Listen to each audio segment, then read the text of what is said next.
Hey, what's going on, guys? So, Age of Mythology Retold just got a new update. The first thing worth mentioning is the stability work, because there is a lot of it here. A crash that could happen while updating unit AI has been fixed, which sounds like one of those bugs that most players never think about until the game suddenly closes at the worst possible moment. There's also a fix for a crash that could happen when another player responded to your invite request in rare cases, which is exactly the kind of thing that makes multiplayer feel shaky, even when you are just trying to get a lobby going with friends. On top of that, they fixed a crash tied to units that temporarily do not have a valid proto unit, which is one of those technical issues that probably never shows up in normal conversation, but absolutely matters when you are in the middle of a real match and something gets updated at the wrong time. There is also a pretty important fix for loading Destruction or Blood and Bones DLC, visual effects, decals, and other attributes. Before this update, if that data failed to load, the game could treat it like a huge unrecoverable problem. Now it is handled more gracefully. That means instead of the game throwing its hands up and breaking, it will skip those effects in game and log the failure in mythlog.txt. That is a much better outcome, especially for anyone using mods or custom content where data issues can happen. It is the kind of fix that does not sound dramatic at first, but it can save a lot of frustration for players who like messing around with custom setups. They also fixed a crash that could happen after loading a scenario with bonus unit spawning when some of the included units are no longer present. A good example is loading a save later when a mod dependency is gone. In that case, the game now just skips the missing proto unit instead of crashing out. That is the right kind of behavior because it gives the game a chance to keep going, even when the content mix is not perfect anymore. And for movement, there was another crash tied to squad movement flags in rare situations where a unit had died or just been removed. That is one of those bugs that probably only shows up once in a while, but when it does, it can ruin a match instantly.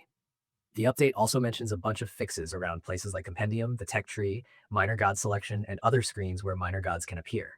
Those are all areas players spend a lot of time in, even outside of battle. So a crash there is extra annoying because it gets in the way of planning, learning, and just browsing the game normally. It is good to see those being cleaned up too. On the graphics side, there is a fix for physics-controlled destruction showing incorrectly on most units that use physics-based destruction, especially when rotation had been applied. That sounds subtle, but in practice it means some death and destruction effects should now look much more consistent.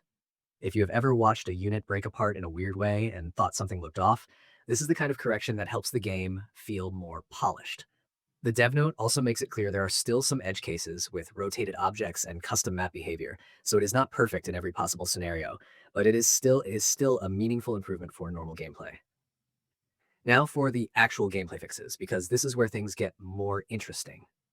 Tenali collection was broken for the Arrow Canoe, Tepostli Canoe, and Atlatl Siege Canoe, and that has been fixed. That is the sort of civilization-specific bug that can quietly affect strategy without a lot of people immediately realizing why something feels off. Repair commands also got a fix. Before this, repair could fail on targets that had a valid devotion type action for the villager. The default interaction was still devotion, but if you actually told a unit to repair something, the game was not always respecting that choice. Now it correctly prioritizes repair when you issue the command directly, which should make unit control feel a lot less stubborn. There are also several fixes centered on Asura, and these are pretty notable. Some of its dependent fireball units were not being affected by certain effects, and that has been corrected.